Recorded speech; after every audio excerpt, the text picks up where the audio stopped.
오늘 프린터 중에 이 페이지를 잠깐 보겠습니다. 이 페이지를 보면 민법 출제 경향표라고 되어 있습니다. 민법 총칙이 있고 물권이 있고 계약이 있고 민사특별법이라고 되어 있습니다. 이 네 파트에서 총 40문제가 나오고요. 대충 보시면 알겠지만 어디서 많이 집중해서 나오는지 보이죠.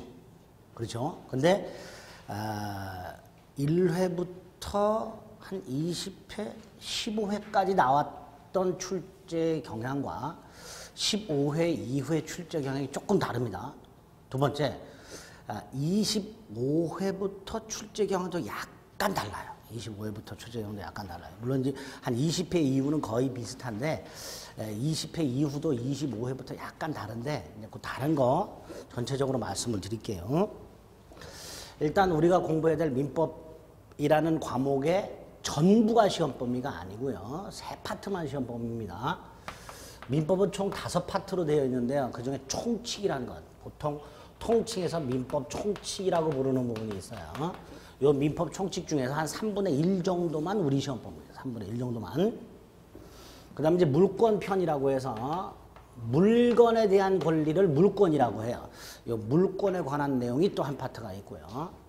그 다음에 채권 파트가 있는데 채권 파트 중에서 채권 총칙 부분이 있고 채권 각칙 부분이 있어요.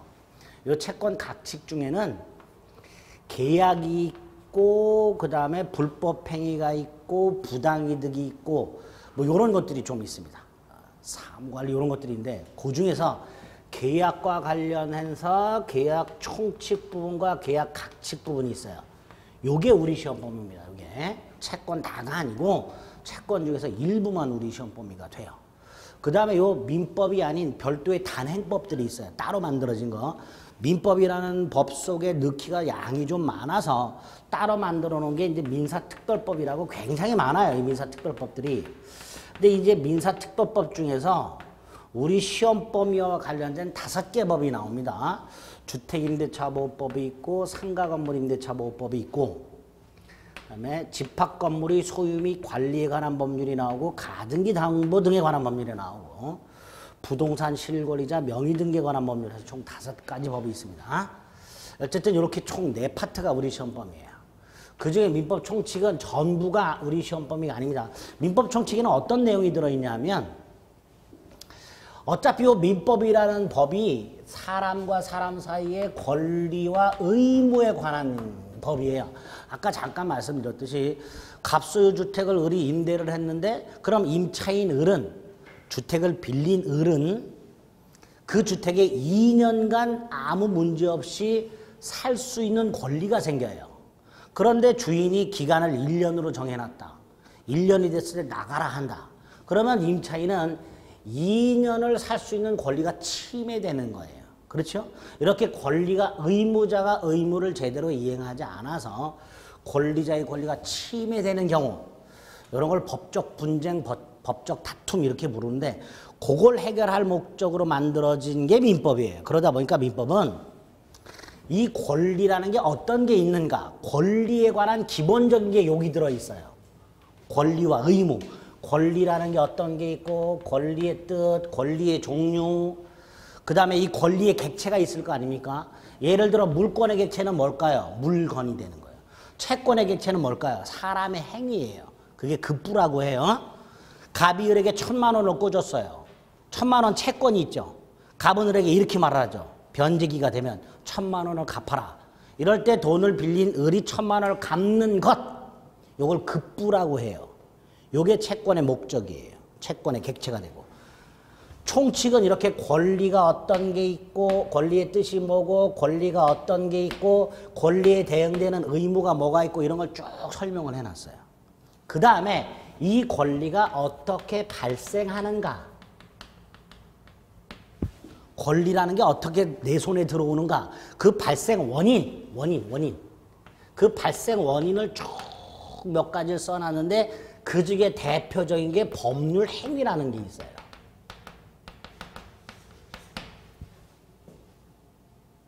또 하나가 법률 규정이라는 게 있어요. 법률 행위란 건 그냥 쉽게 생각하세요. 계약 생각하시면 돼요.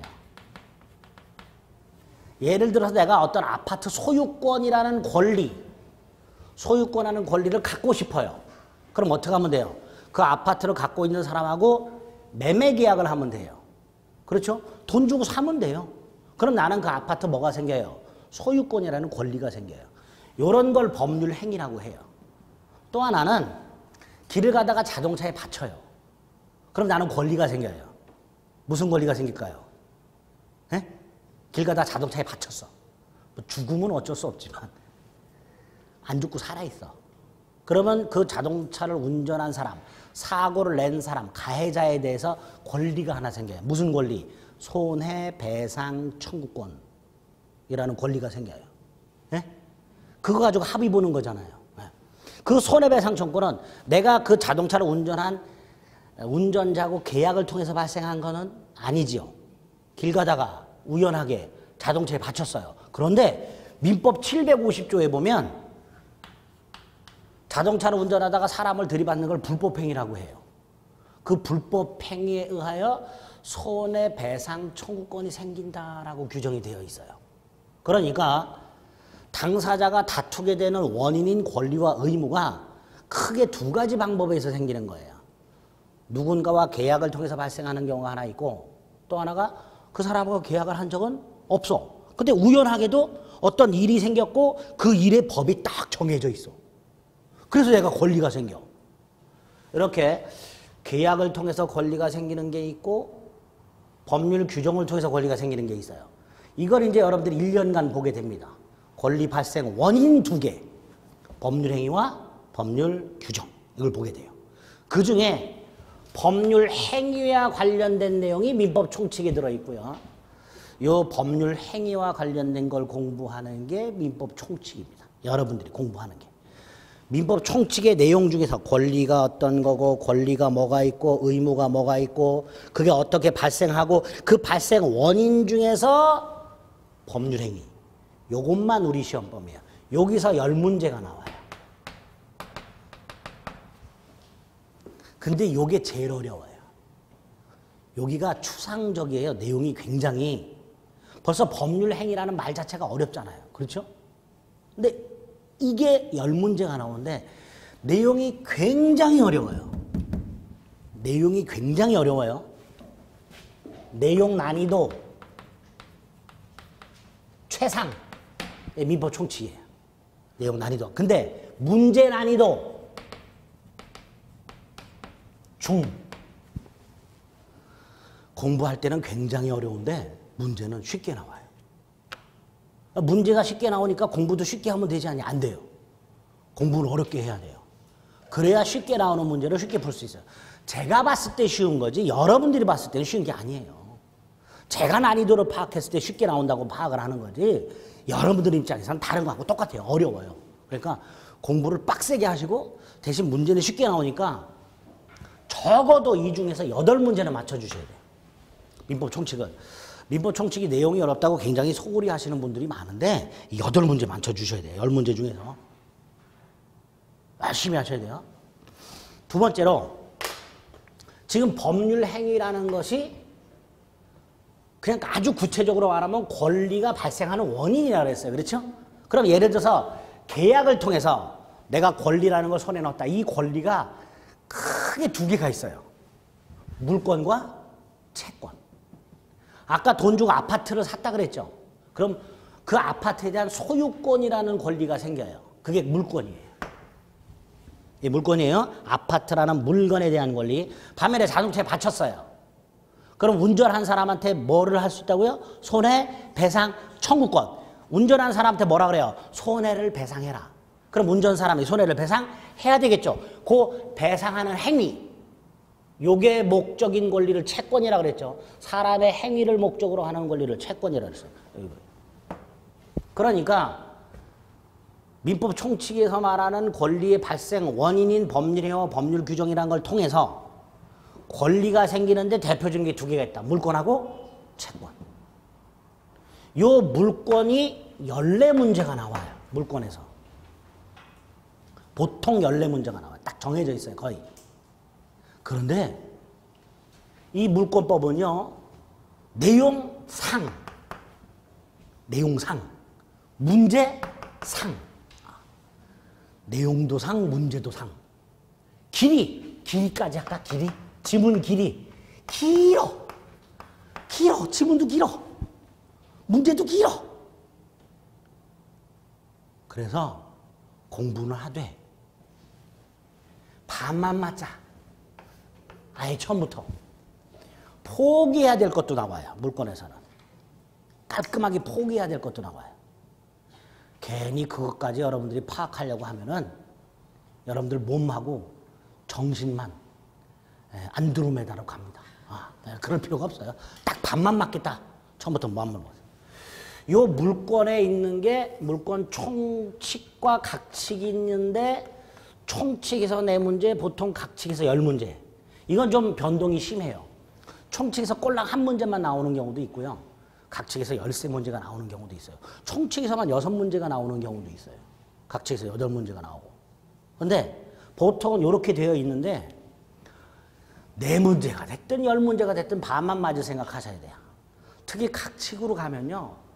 권리가 7개가 나와요. 점유권이라는 게 나오고 소유권이라는 게 나오고 지상권이 나오고 지역권이라는 게 나오고 전세권이라는 게 나와요. 그리고 유치권이 나오고 저당권이 나와요. 하나가 더 있는데 우리 시험 범위가 아니에요. 질권이라는 권리가 있는데 간변수학에도 우리 시험 범위가 아니죠. 총 7개가 나와요. 이 중에서 포기해야 돼요. 맞추는 걸 포기하는 것도 포기하는 거지만 이해를 포기해야 돼. 이해할 생각하면 안 돼요. 이거. 역시 이해를 포기해야 돼요. 이거. 역시 이해를 포기해야 돼. 그 다음에 여기 가면 일반 저당권이 나오고 공동저당이란 게 나오고 요거 올해 나왔어요. 공동저당이. 근저당이라는 거. 올해 안 나올지도 모른다고 예상을 했는데 나왔어요. 근데 이거 포기해야 돼요. 일단 포기해야 될 게 이렇게 돼 있어요. 찍으면 돼요. 다만 강의합니다. 들으셔야 돼요. 그것만 갖고 시험장 하는 거예요. 그것만 갖고. 여러분들이 더 노력하시면 안 돼. 노력해도 안 돼, 이거는. 그러니까 찍어야 돼.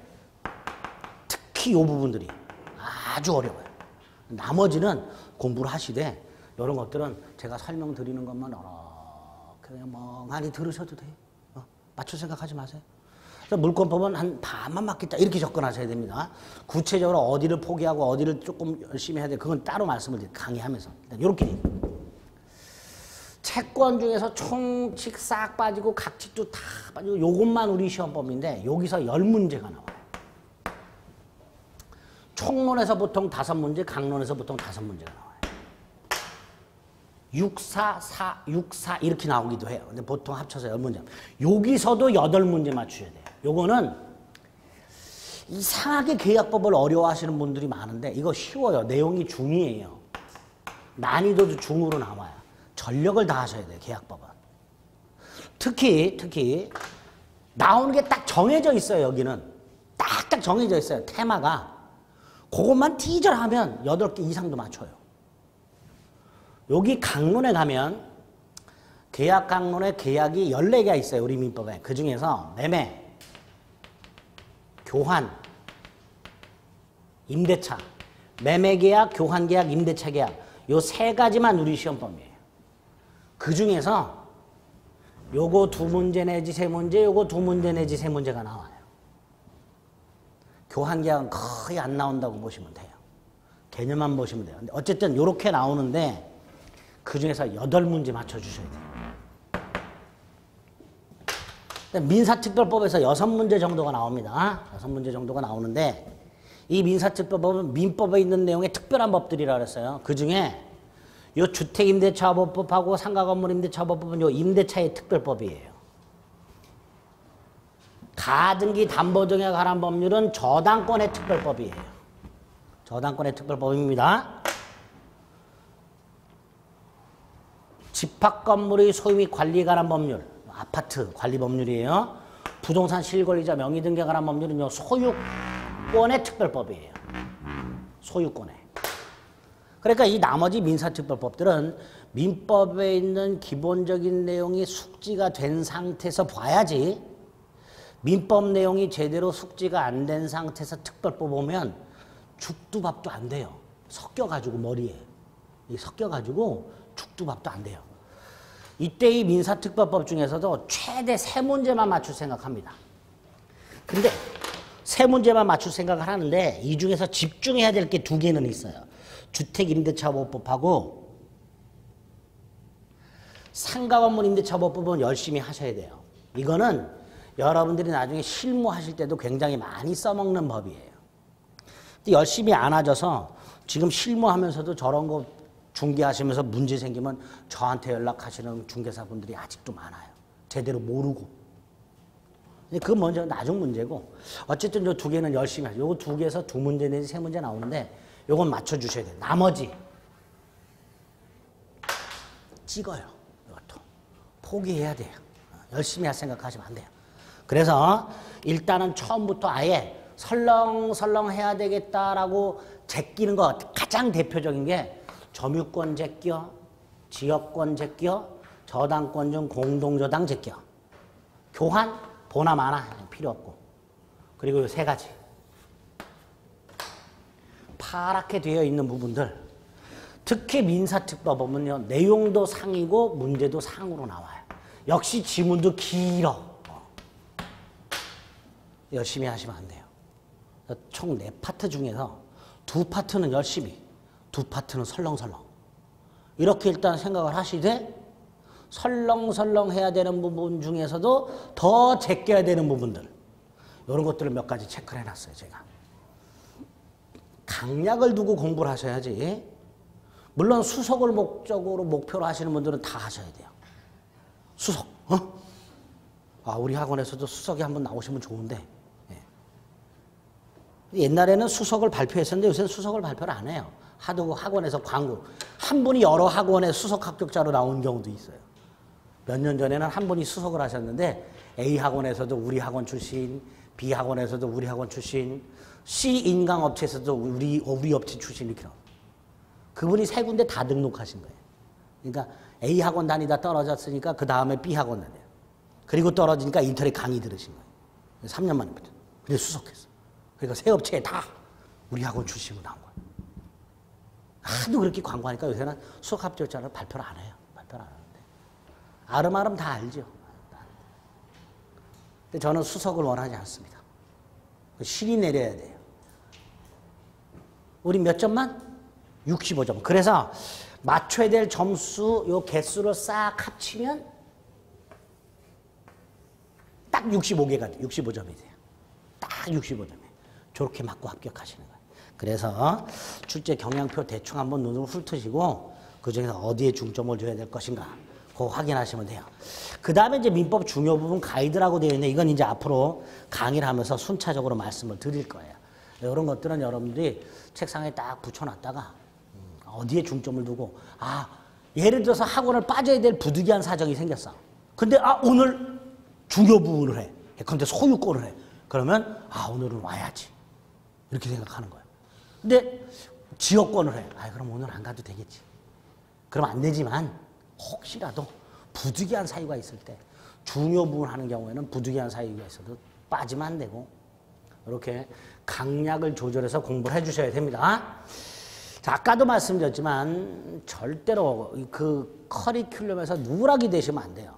그 인강 들으시든 뭘 하든 그 일정을 그대로 따라오셔야 되기 때문에 학원을 등록하신 분들은 절대로 결석을 하시면 안 돼요. 굉장히 중요합니다.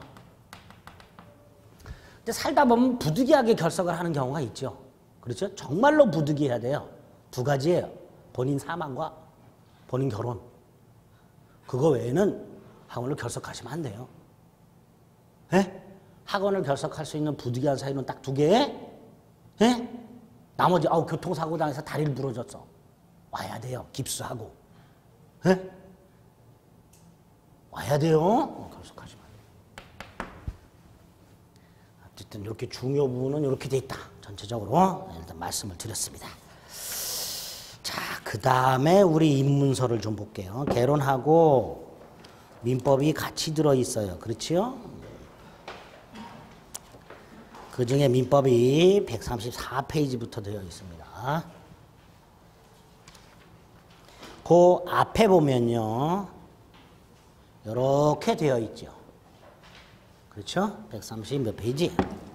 제1편 민법 총칙이라고 되어 있고요. 제1장 법률관계 및 법률행위, 제2장 의사표시, 제3장 대리, 제4장 무효와 취소, 제5장 법률행위의 부관 이렇게 되어 있습니다. 그런데 2장에 있는 의사표시,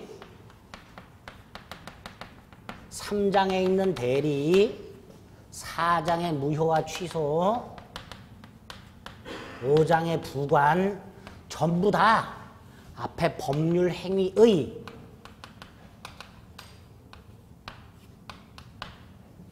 요거 붙이면 돼요. 법률행위의 의사표시, 법률행위의 대리, 법률행위의 무효와 취소, 법률행위의 부관 이렇게 되어 있습니다. 다 법률행위라는 놈에 관한 내용이에요.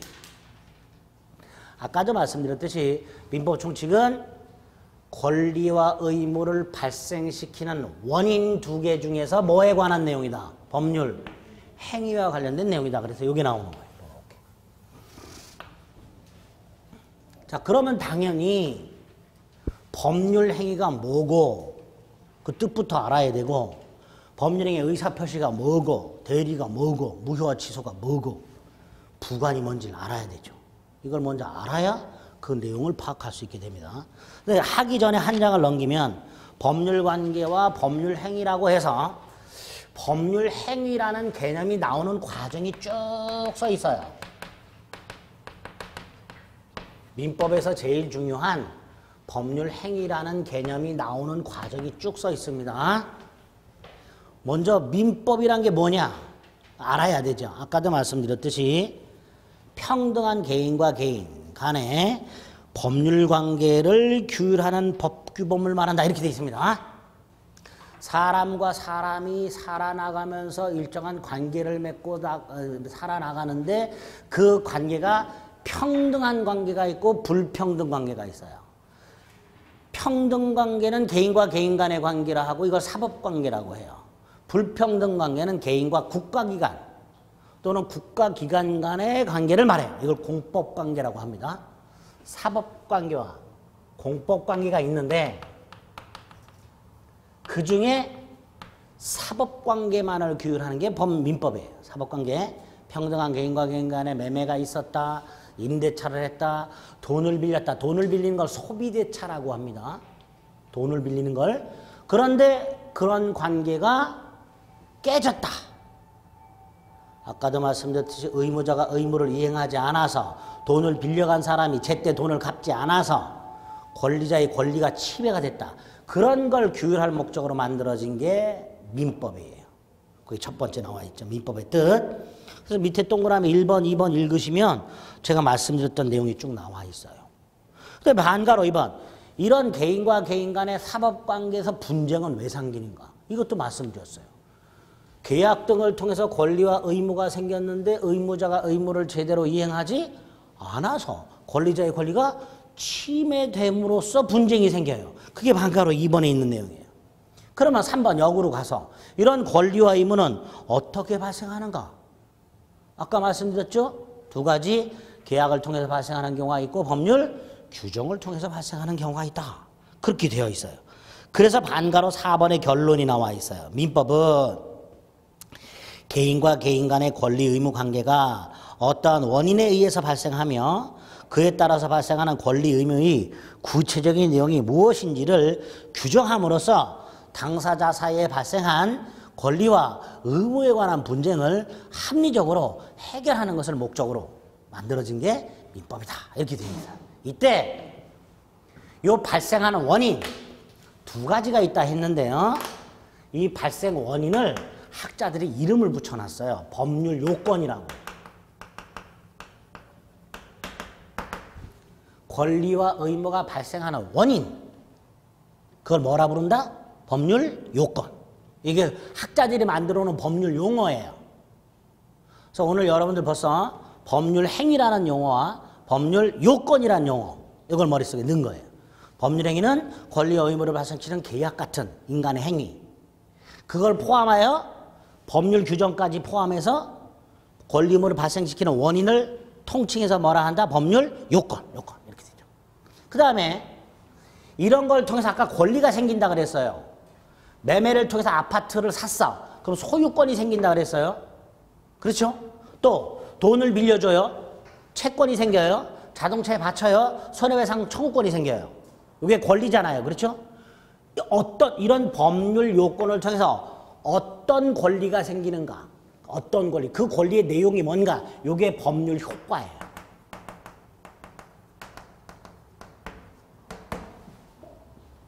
그래서 법률 요건과 법률 효과를 규정하고 있어요. 민법은. 이때 법률 요건과 법률 효과라는 게 머릿속에 박혀 있지 않으면 민법은 법률 요건과 법률 효과를 규정하고 있다라는 지문이 나왔을 때 무슨 말인지 파악이 안 되는 거예요. 그러니까 법률 요건이라는 건 권리와 의무를 발생시키는 원인을 말하는구나. 계약이나 법률 규정 같은 걸 말하는구나. 법률 효과라는 건 그걸 통해서 발생하는 구체적인 권리와 의무가 무엇인지를 말하는구나라는 게 머리에 박혀 있어야 돼요. 그래야 지문을 읽을 수 있어요.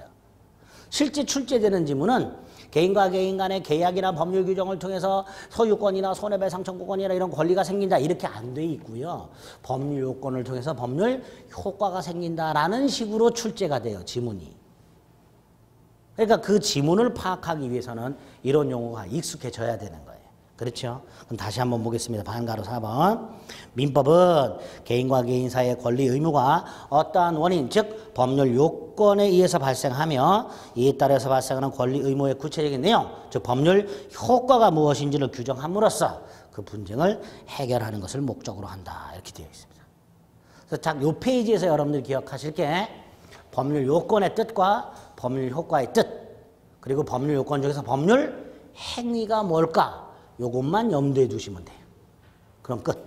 그 다음에 오른쪽은 아까 말씀드린 대로 민법은 이렇게 우리 시험범위에 구성이 되어 있다라고 말씀을 드렸고 한 장을 쫙 넘기면 136페이지에 여러분들이 민법 총칙에서 공부하셔야 될 내용들이 한꺼번에 쫙 표로 나와 있습니다. 민법 총칙의 체계라고 해서 권리의 주체, 권리의 객체, 권리의 변동 이렇게 돼 있고 권리 변동이 굵은 글씨로 돼 있어요. 그렇죠? 그리고 그 권리 변동의 밑에 보면 두 번째 권리 변동의 원인이라고 해서 권리 변동의 원인을 좀 전에 용어로 뭐라 그랬어요? 법률 요건. 거기 두 개가 있다 그랬어요. 법률 행위와 법률 규정. 그 중에 뭐가 나와 있어요? 법률 행위. 그 법률 행위의 구체적인 게 밑에 의사표시, 대리, 무효 취소, 부관 이렇게 되어 있는 거예요. 그렇죠? 됐습니다. 자, 법률 행위라는 게 어떤 개념이고 어떻게 나오게 되는지 말씀을 드렸습니다. 그 다음에 이제 이 법률 행위를 하기 전에 미리 좀 봐야 될 게 있어요. 법률 행위라든가 법률 규정을 통해서 법률 효과, 즉 권리 따위가 생기는데 그 구체적인 모습이 뭐냐. 일단 권리가 생겨.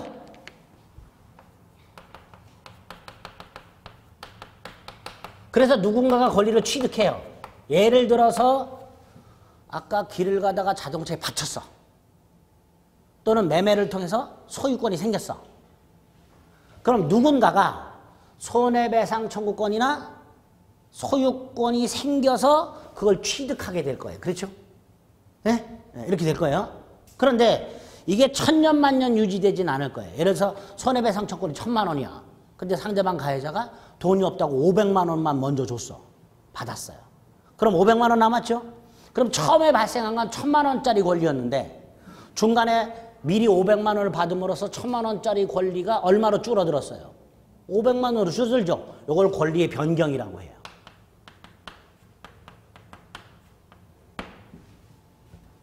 세 번째, 1,000만 원 나머지 500만 원을 다 받았어요. 그러면 1,000만 원 손해배상 청구권이 어떻게 돼요? 없어지죠. 권리 소멸. 이렇게 세 가지 모습이 있어요. 권리의 발생, 권리의 변경, 권리 소멸. 요걸 싸잡아서 권리 변동이라고 해요.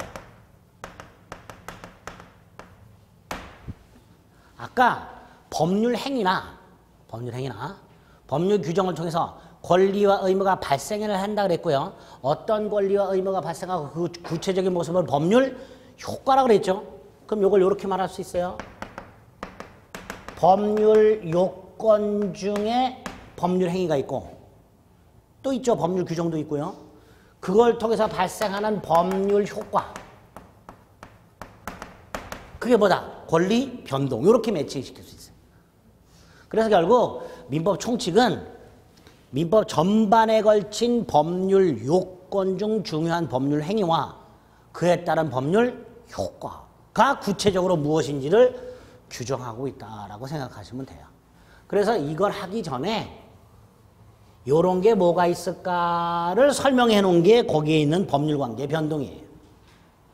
법률관계 변동을 이렇게 돼 있죠. 양가로 1번에 법률관계라는 건 권리 의무 관계를 말하는데 일정한 원인, 이 일정한 원인이 뭐예요? 법률 요건, 그죠? 두 개 법률 행위 또는 법률 규정을 통해서 발생, 변경, 소멸하게 된다. 이걸 법률 효과라 하는데 구체적으로 뭐라 한다? 권리 변동 이렇게 말하죠. 그렇게 되어 있어요. 설명을 듣고 읽으면은 아 이게 이거구나 이렇게 돼요. 근데 안 듣고 읽어. 그럼 뭔 소리야 이렇게 되는 거예요. 이렇게. 근데 이렇게 이해하고 나서 저문을 딱 나가는 순간 다 까먹어요. 다음 주에 물어보면 저거 했나 이렇게 돼요. 다음 주에 물어보면. 다음 주에도 한번 쫙 오늘 한 거 정리할 텐데 지난주에 저걸 했나 이렇게 돼요. 그리고 이제 본인을 자책하게 되죠. 머리가 똥이 됐구나 이렇게. 근데 그게 정상이라 그랬어요. 다 까먹어요. 다 까먹어요.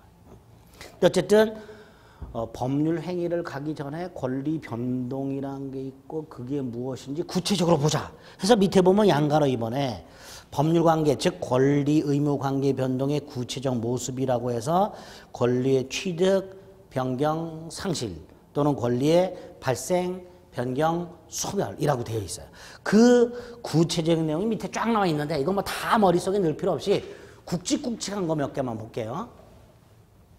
권리를 취득하는 모습이 크게 두 가지가 있어요. 하나가 원시 취득이라는 게 있고요.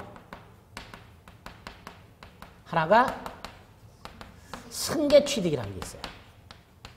감이 오시죠? 승계 취득이라는 거. 승계 취득이라는 건 뭘까요? 원래 권리가 있어요. 그 권리를 갖고 있는 사람으로부터 권리를 넘겨받는 게 승계 취득일 거예요. 그럼 원시는 반대겠죠? 그럼 원시는 이렇게 되겠죠? 없던 권리가 새로 생겨서 취득하는 거. 대표적인 게 뭐가 있을까요?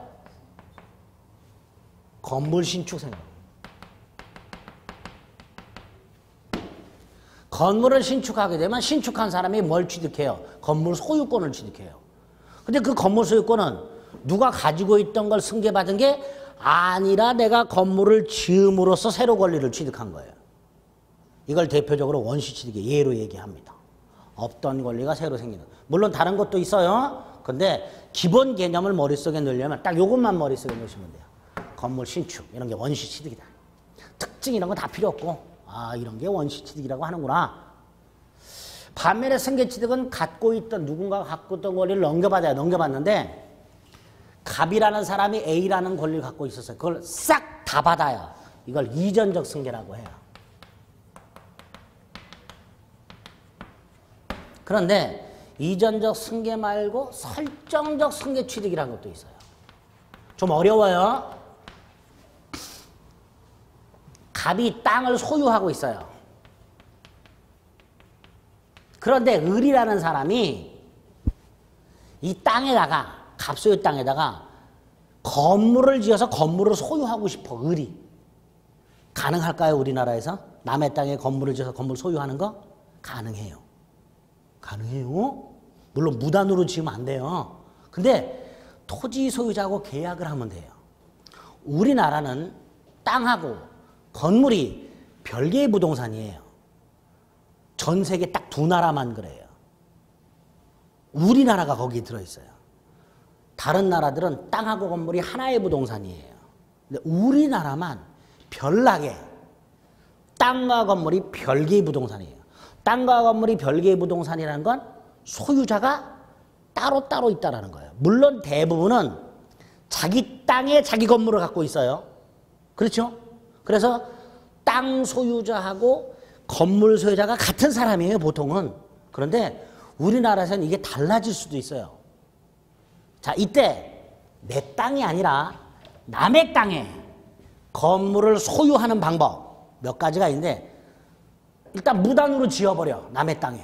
그래도 건물은 지은 사람 소유예요. 철거는 당해요. 근데 일단 지은 사람 소유예요. 건물 지은 사람이 건물 소유권을 원시 취득해요. 근데 이 건물은 토지 소유자에 의해서 철거되겠죠. 그러니까 네가 남의 땅에서 철거를 당하지 않고 정당하게 건물을 소유하려면 토지 소유자하고 계약을 하면 돼요. 그 방법이 두 가지예요. 하나가 토지 임대차라는 게 있어요. 토지를 우리가 흔히 얘기하는 차임, 월세 이런 걸 주고 빌리는 거예요. 이렇게 토지를 임대차해서 토지를 빌려서 건물을 지어서 소유하는 방법이 하나 있고, 또 하나가 지상권이라는 권리가 있어요. 여기 지상권, 네? 땅 지자와 위 상자를 써요.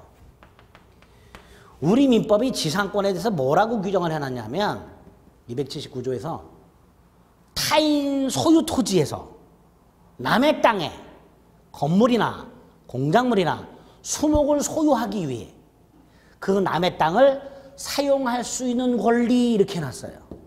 그게 지상권이에요. 그러니까 갑소유 땅에 을이 건물을 소유하고 싶으면 갑하고 토지 임대차 계약을 하거나, 아니면 아예 갑하고 계약을 맺어서 을이 이 땅에다가 뭘 갖고 있으면, 지상권이라는 권리를 갖고 있으면 을은 그 당사 갑하고 맺은 계약 기간 동안에 이 땅에다 건물을 지어서 건물을 소유할 수 있게 됩니다. 그걸 가능하게 하는 권리가 지상권이라는 권리예요. 그럼 보세요. 갑하고 을이 계약을 맺어서 을이 지상권을 취득했다. 이 취득이 무슨 취득이냐? 원시 취득이냐 승계 취득이냐의 문제가 있어요. 그렇죠? 생각해 볼 수 있죠? 물론 인생을 살아가는데 전혀 영향가가 없는 내용이에요. 이 내용은 몰라도 살아요. 살아가는데 아무 지장이 없어. 근데 중개사를 하시려면 알아야 되는 거예요. 지상권을 취득했어요. 그렇죠? 그런데 이 지상권은 갑이 땅을 소유하고 있는 소유권, 소유권은요, 자신이 소유하는 물건을 사용하고 수익하고 나중에 처분까지 할 수 있는 게 소유권의 내용이에요. 내가 어떤 물건을 소유하고 있으면 그 물건을 내가 내 마음대로 사용도 할 수 있고, 누구한테 빌려줘서 수익을 낼 수도 있고, 나중에 팔아버릴 수도 있고, 이 세 가지를 내용을 하는데, 그 내용 중에서 요거를 가져와요. 일정 기간 동안. 갑이 토지를 소유하고 있는데 을이 갑하고 계약을 맺어서 을이 갑소유 땅의 지상권이라는 권리를 취득하게 되면 을은 갑이 갖고 있던 소유권 중에서 요거를 승계받아. 요거를. 그것도 일정 기간 동안만. 그래서 을은 갑이 갖고 있던 소유권의 일부를 승계해요. 그게 승계 취득이에요. 다만 천년만년 완전히 승계받는 게 아니라 일정 기간만 승계를 받았다가 나중에 되돌려줘요. 요런 취득을 설정적 승계라 그래요. 요런 취득을 내가 어떤 권리를 갖고 있는 사람으로부터 그 권리 전부가 아니라 일부를 승계받았다가 나중에 요거를 되돌려주는 형태를 무슨 승계라 한다? 설정적 승계라고 해요. 설정적 승계. 반면에 아예 을이 이 땅도 소유하고 싶어요. 그럼 돈 주고 사겠죠. 그럼 갑이 갖고 있던 소유권 전체가 을에게 넘어가죠. 요게 이전적이에요. 그러니까 권리를 가지고 있는 사람으로부터 그 권리를 전부 넘겨받아서 완전히 내게 됐어. 이게 이전적 승계. 권리를 가지고 있는 사람으로부터 그 권리의 일부만을 승계받았다가 나중에 되돌려줘. 이런 취득을 뭘 한다? 설정적 승계. 요 설정적 승계가 우리 시험에 여러 차례 나왔어요. 무슨 권 취득은 무슨 승계다. 이런 식으로. 설정적 승계가 고를 때 나와요. 지상권 등을 취득하는 게 설정적 승계 이렇게 됩니다. 그 다음에 이전적 승계는 권리를 갖고 있는 사람부터 그 권리를 한꺼번에 다 넘겨받는다 그랬죠. 여기 두 개가 있어요. 특정 승계가 있고 포괄 승계라는 게 있어요. 특정 승계는 말 그대로 권리를 갖고 있는 사람, 그 사람이 권리가 여러 개 있을 거 아닙니까? 예를 들어서 가베라는 사람이 토지도 소유하고 있고 아파트도 소유하고 있고 자동차도 소유하고 있고 등등 쭉 갖고 있어. 그중에 을이 갑이 갖고 있는 권리 중에서 토지 소유권만 콕 찍어서 야 그거 팔아. 권리자가 갖고 있는 권리가 여러 개가 있을 텐데 그 중에 하나만을 콕 찍어서 나한테 넘겨. 그래서 넘겨받는 게 특정 승계예요. 주로 매매 따위를 통해서 취득하게 돼요. 이게 특정 승계라고 부릅니다. 반면에 요거는 권리가 갖고 있는 이 권리, 토지 소유권, 아파트 소유권, 자동차 소유권, 기타 등등 이런 권리가 있을 거예요. 이거를 한꺼번에 넘겨받아, 한꺼번에. 그게 포괄 승계예요. 대표적인 상속이. 이렇게 매매를 통해서 특정 승계를 하든 상속을 통해서 포괄 승계를 하든 이전적 승계가 있게 되면 구 권리자가 갖고 있는 권리의 일부만을 넘겨받는 게 아니라 전부를 넘겨받는 통으로 다. 이게 이전적 승계예요. 특정 승계와 포괄 승계가 이것도 시험 문제 몇 번 나왔어요. 이렇게 상속에 의한 권리 취득은 이전적 승계다. 맞죠? 이게 우리 기출지문이에요. 이런 식으로. 그래서 권리 변동 세 가지 모습 중에서 권리의 취득, 권리의 변경, 권리의 소멸 중에서 취득에 이런 모습이 있고 나눌 수 있어야 돼요. 아, 취득은 이런 거 있고 원시취득과 승계취득으로 크게 나눠지는구나. 승계취득은 또다시 이전적 승계와 설정적 승계로 나눠지는구나.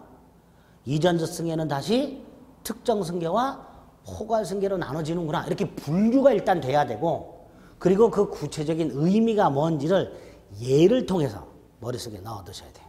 딱 여기까지. 원시취득, 없던 권리를 새로 취득, 건물 신축. 승계취득, 넘겨받아.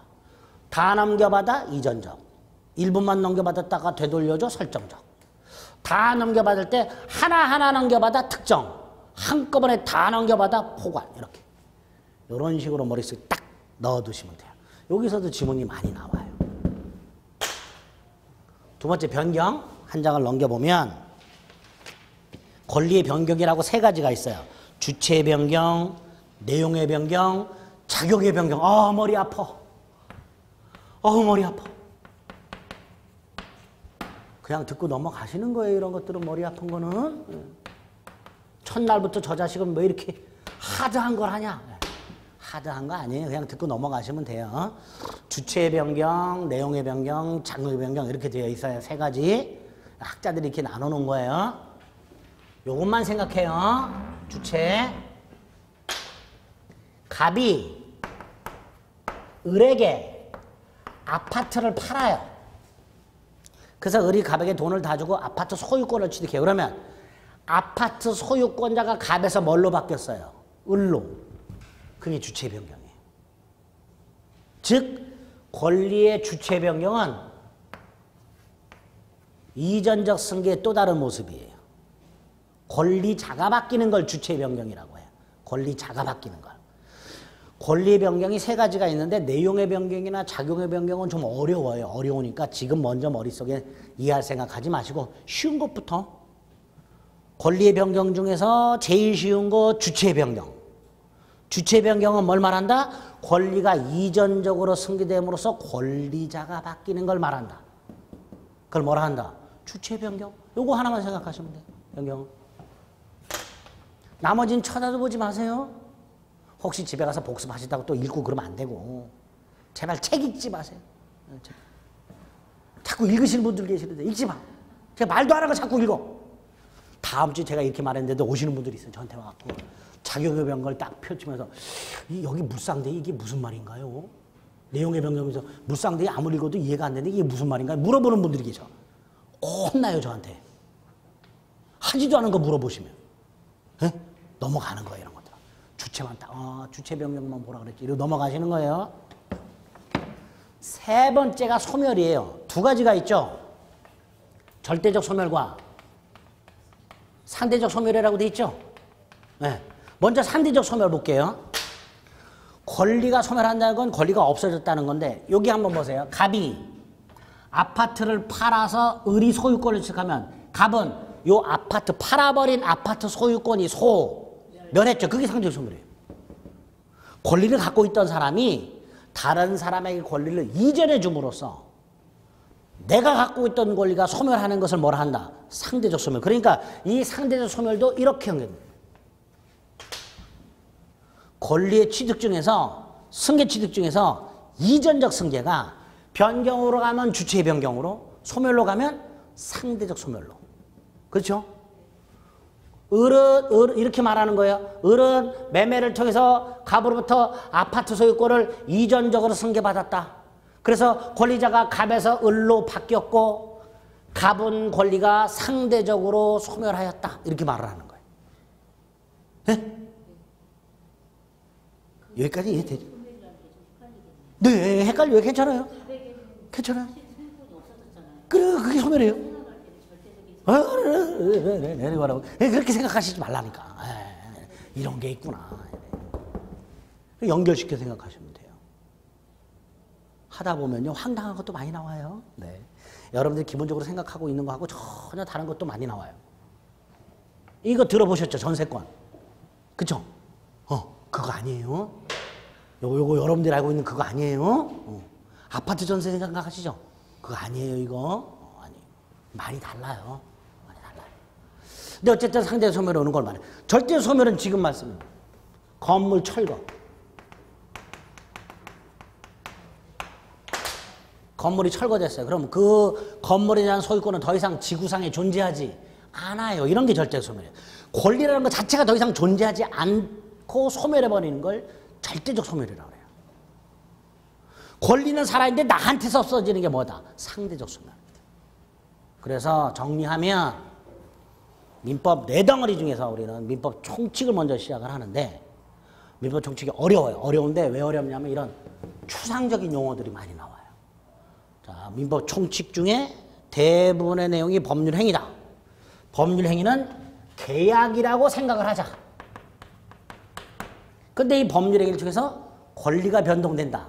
그래서 법률 요건의 일종이고 권리가 변동되는 걸 법률 효과라 한다. 그 법률 효과가 구체적으로 권리 변동이라고 해서 세 가지 모습이 있고 취득, 변경, 소멸을 말한다. 그 중에 기본이 되는 것만 딱 오늘 머릿속에 넣자. 에? 까먹어도 돼요. 외울 생각 안 하셔도 됩니다. 또 하니까 이런 거가 있구나. 오늘 맛을 보는 거예요. 민법이라는 것은. 이렇게 되어 있구나. 이런 식으로 용어를 사용하는구나. 내가 그런 걸 받아들여야 되겠다. 그런 마음의 준비를 하는 게 오늘 여러분들이 하셔야 될 목적. 아시겠죠? 일단 기본적인 것까지 말씀을 드렸어요. 그 다음에 138페이지 밑으로 쭉 내려가면 양가로 3번에 지금까지 말씀드린 게 정리가 되어 있어요.